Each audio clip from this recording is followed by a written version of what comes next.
अगर आपने अभी तक हमारा चैनल सब्सक्राइब नहीं किया तो अभी सब्सक्राइब करें और बेल आइकॉन को क्लिक करके हमारी लेटेस्ट वीडियोस के बारे में अपडेट जानें।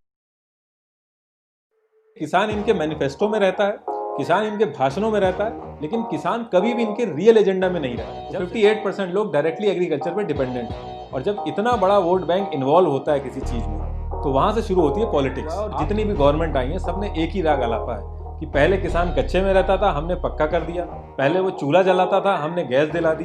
जबकि असल बात यह है कि पक्के मकान में वही रह रहा है जिनके बच्चे खेती छोड़ के बाहर जॉब करने गए हैं। ये पूरी दुनिया में इकलौती ऐसी जगह है जहाँ पे ओनर सस्ते में बेच रहा है और कंज्यूमर महंगे में खरीद रहा है, और जिसका ना लैंड है ना अनाज है, जो मिडिल मैन है वो सबसे ज्यादा मुनाफा कमा रहा है। एक किसान हो और आपने पूरे साल भर मेहनत करके एक फसल उगाई है, अब उस फसल को आपको बेचना है, तो जो हमारा करंट सिस्टम है उसमें हम 3 तरीके से अपनी फसल को बेच सकते हैं। पहला है लोकल मार्केट, दूसरा है एपीएमसी मंडी और तीसरा है एमएसपी। पहला ऑप्शन है लोकल मार्केट। इसमें किसान अपनी जान पहचान के साहूकार किसी शॉप पे या किसी लोकल मार्केट में अपनी इंडिविजुअल कैपेसिटी में जाके बेच सकता है। अब 30 से 40 किलो की बात हो तब तो वो ये कर सकता है, लेकिन जब कुंटलों में अनाज होता है तो उसके लिए एक इंफ्रास्ट्रक्चर चाहिए होता है, जैसे कोल्ड स्टोरेज, वेयर हाउसेज, इनमें बहुत पैसा लगता है। तो इसमें गवर्नमेंट ने एक सेकेंड ऑप्शन दिया एपीएमसी मंडी का, जो कि स्टेट गवर्नमेंट रूल करती है। इसमें कोल्ड स्टोरेज, वेयर हाउसेज, हर एक चीज़ का वो लोग टेक केयर करते हैं। किसान को सिर्फ ट्रांसपोर्ट पे पैसा लगा के वहाँ तक जाना है और अपना सामान बेच देना है। जब अनाज लेके किसान एपीएमसी मंडी पहुँचता है तो वहाँ पे कमीशन एजेंट होते हैं जिनका काम होता है लोडिंग, अनलोडिंग, बिडिंग के लिए प्रोसेस पूरा देखना। वो एक तरह से फार्मर्स के रिप्रेजेंटेटिव की तरह एक्ट करते हैं। फिर वहाँ पे नीलाम करता होता है जो कि पूरा बिडिंग प्रोसेस कराता है। फिर अलग अलग बिडर्स आते हैं और जो बिडर सबसे ज़्यादा पैसा देता है फार्मर को, फार्मर उसको अपनी उपज बेच देता है। एपीएमसी मंडी को अगर सिंपल तरीके से समझना है तो जिस तरीके से फ्लिपकार्ट और अमेजोन काम करते हैं, ठीक उसी तरीके से एपीएमसी मंडी भी काम करती है। फ्लिपकार्ट और अमेजोन बायर्स और सेलर्स को मिलाते हैं और अपना कमीशन ले लेते हैं, ठीक इसी तरीके से एपीएमसी मंडी भी करती है। बस एक चीज़ का डिफरेंस है, एपीएमसी मंडी में ट्रांसपेरेंसी नहीं रहती, बाकी अमेजोन और फ्लिपकार्ट में पूरी तरीके से ट्रांसपेरेंसी रहती है। एपीएमसी मंडी अगर इतनी फेयर होती तो जो हाल आज किसानों का है वो हाल होता नहीं। तो इसमें दिक्कत कहाँ कहाँ पे आती है? अब इसमें सबसे बड़ी दिक्कत आती है जो मंडी के अंदर बिडिंग हो रही होती है उसके अंदर बिडर्स पहले से ही साठगांठ कर लेते हैं। अब इस साल का जो आईपीएल था उसमें ग्लेन मैक्सवेल का बेस प्राइस 2 करोड़ था। अब दिल्ली और पंजाब ने बहुत ही एक्सट्रीम लेवल पे बिडिंग करी जिसमें वो 10 करोड़ से भी ऊपर के बिके। अब दिल्ली और पंजाब अगर पहले से ही साठगांठ कर लेता तो उनको ये रेट नहीं मिलता। तो सेम यही सिचुएशन हो रही है फार्मर्स के साथ। अब इसमें दूसरी सबसे बड़ी दिक्कत ये आती है कि एक एजेंट को 6% मिलता है पूरी डील कराने का। हर स्टेट में अलग अलग है, लेकिन अगर हम 6% लेके चलें तो मान लो अगर 100 रुपये का टमाटर बिका है तो 94 किसान को मिलने चाहिए और 6 रुपये मिलने चाहिए एजेंट को। लेकिन होता यह है कि एजेंट किसान से खुद खरीद लेता है 100 रुपये में और 180 में आगे बेच देता है। तो एक्चुअल में किसान को 169.2 मिलने चाहिए और 10.8 जो है वो एजेंट को मिलने चाहिए। लेकिन होता यह है कि 96 मिलता है किसान को और 86 कमाता है एजेंट। पहला ऑप्शन था लोकल मार्केट, दूसरा ऑप्शन था एपीएमसी मंडी। जब एपीएमसी मंडी में धांधली होने लगी तो तीसरा ऑप्शन गवर्नमेंट लेके आई MSP, minimum support price. Government ने एमएसपी लाके ये कर दिया कि जो भी एमएसपी का रेट डिसाइड होगा उससे कम में क्रॉप्स नहीं बिकेंगी। अगर मार्केट में आपको उससे कम रेट मिल रहा है तो आप सीधे गवर्नमेंट के पास जाइए और अपनी क्रॉप एमएसपी रेट पे जाके बेच दीजिए। जैसे अगर मैं वीट का एग्जांपल लूं तो इस समय जो करंट रेट चल रहा है वो 1925 चल रहा है पर क्विंटल, जो कि बढ़ के 1975 हो गया। तो अगर आपको अपना गेहूं बेचना है तो आप सीधे गवर्नमेंट पे जाइए और एमएसपी रेट पे बेच दीजिए। लेकिन ये हर एक क्रॉप के लिए नहीं है। 23 एसेंशियल क्रॉप है जिसपे एमएसपी लगता है और बाकी किसी पे नहीं लगता। एमएसपी आने से भी किसानों की प्रॉब्लम सॉल्व नहीं हुई। जो भी रेट एमएसपी का गवर्नमेंट डिसाइड करती थी लोगों ने उससे ज्यादा देना ही बंद कर दिया।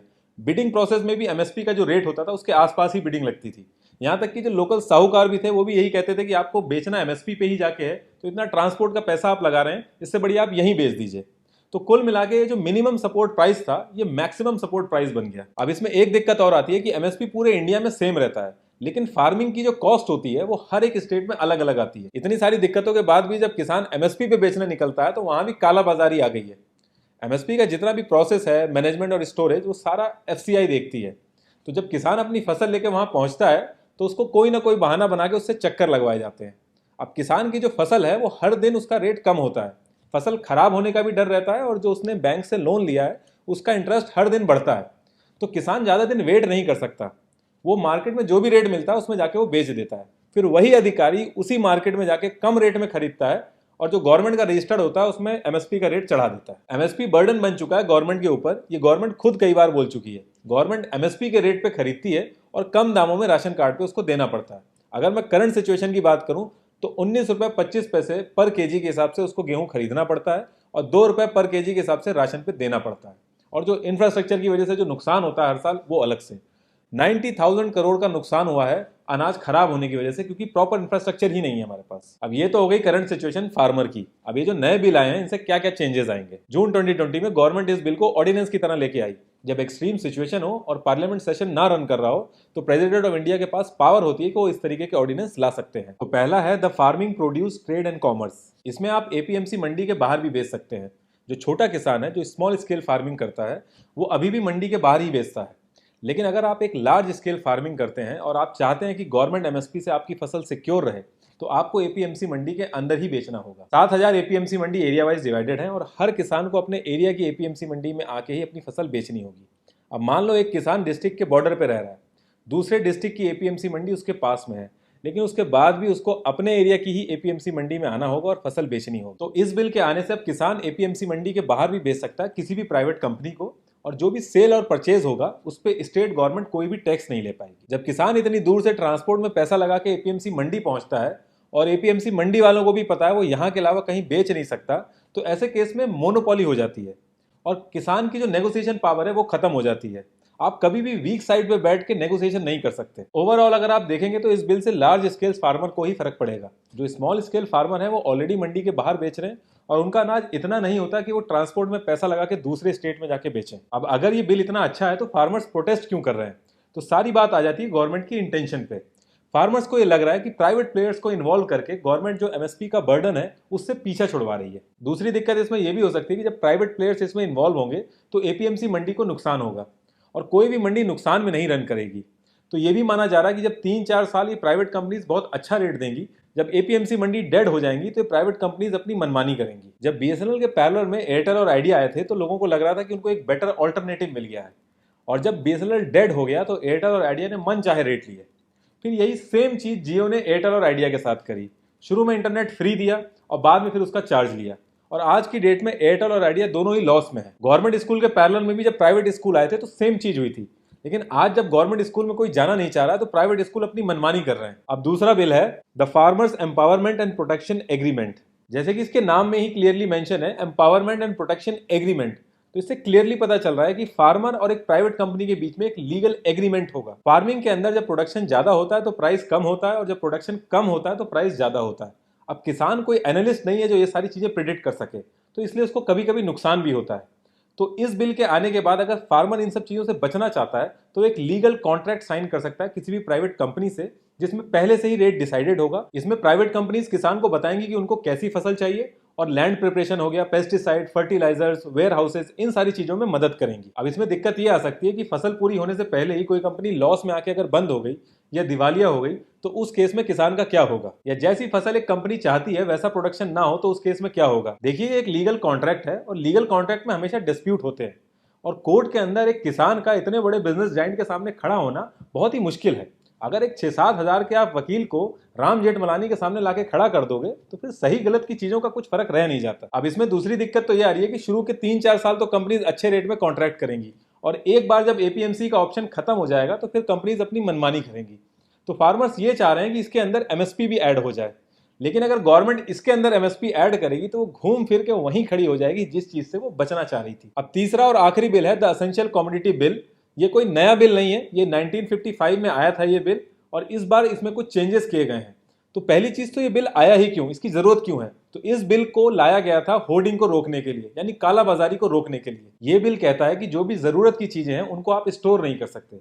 अब जरूरत की चीजें क्या है, इनकी कोई लीगल डेफिनेशन नहीं है, एक लिस्ट है जिसमें से गवर्नमेंट ऐड और रिमूव करती रहती है।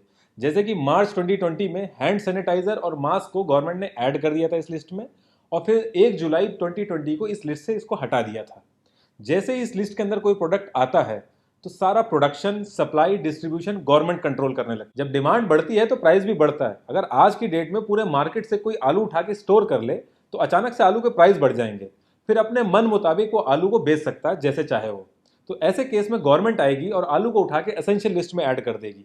जैसे ही आलू एसेंशियल लिस्ट में ऐड होगा, गवर्नमेंट का कंट्रोल आ जाएगा आलू के ऊपर, और जो भी उसको स्टोर करेगा उसको जेल होगी। गवर्नमेंट ने इस नए बिल में क्या किया है कि अनाज, दाल, आलू, प्याज, ऑयल, ये सारी चीजें एसेंशियल लिस्ट से बाहर कर दी हैं, और कहा है कि दोबारा इनको एसेंशियल लिस्ट में तभी डालेंगे जब कोई वॉर जैसी सिचुएशन होती है, कोई प्राकृतिक आपदा आती है या अचानक से प्राइस हाई हो जाता है। गवर्नमेंट का कहना है कि इन सारी चीजों से किसानों को सही प्राइस मिलेंगे। और अगर आप नोटिस करें तो जिस दिन से एसेंशियल लिस्ट में से सारी चीजें हटाई गई हैं, उस दिन से इन सब के रेट भी बढ़ गए हैं। लेकिन प्रॉब्लम ये आ रही है कि फार्मर के पास इतना पैसा नहीं है कि वो इतना बड़ा इंफ्रास्ट्रक्चर मेंटेन करे, कोल्ड स्टोरेज मेंटेन करे इन सबको स्टोर करने के लिए। तो इसका जो असली फायदा है वो बड़े बड़े बिजनेसमैन ही उठाएंगे, इन सारी चीजों को स्टोर करके आर्टिफिशियल डिमांड क्रिएट करेंगे। तो ऐसा क्या रीजन है कि पंजाब और हरियाणा में ये प्रोटेस्ट ज्यादा हो रहे हैं? तो पहली चीज तो यह है कि दोनों स्टेट की जो इकोनॉमी है वो एग्रीकल्चर बेस्ड है।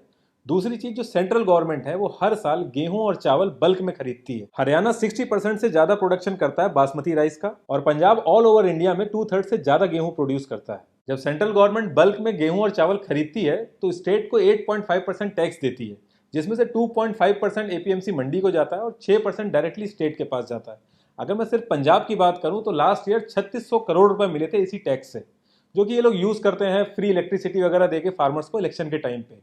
तो इस बिल के आने से अब वो चीज बंद हो जाएगी। ऐसा नहीं था कि गवर्नमेंट को पता नहीं था कि कौन कौन से स्टेट में प्रोटेस्ट होंगे या किस लेवल के प्रोटेस्ट होंगे, कौन कौन पार्टी छोड़ सकता है।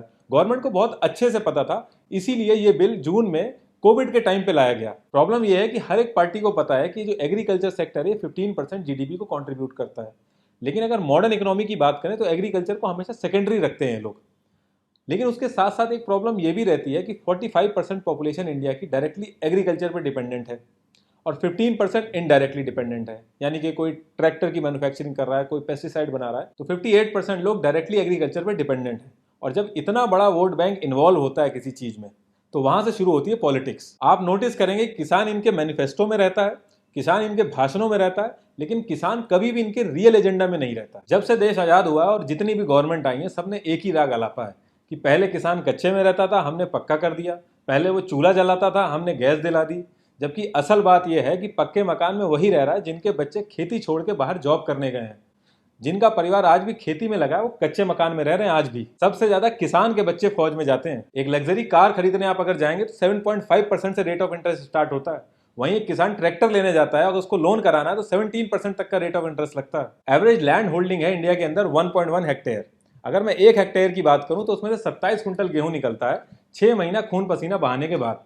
जो करंट रेट चल रहा है वो है 1925 रुपए पर कुंटल, जो गवर्नमेंट ने एमएसपी पे डिसाइड कर रखा है। तो उस हिसाब से एक किसान की 6 महीने की इनकम हो गई 51,975 और मंथली इनकम हो गई 8,662 और एक दिन की इनकम हो गई 288। और ये एक जने की इनकम नहीं है, क्योंकि पूरा परिवार उसमें इन्वॉल्व होता है, तो ये पूरे परिवार की इनकम है। इससे ज़्यादा पैसा अगर एक इंसान किसी रेलवे के जंक्शन में जाए और सिर्फ 4 ट्रेनों के अंदर चढ़ जाए और वो मांगना चालू करे तो इससे ज्यादा पैसा कमा लेगा। जब से देश आजाद हुआ है किसान की इनकम 19% बढ़ी है।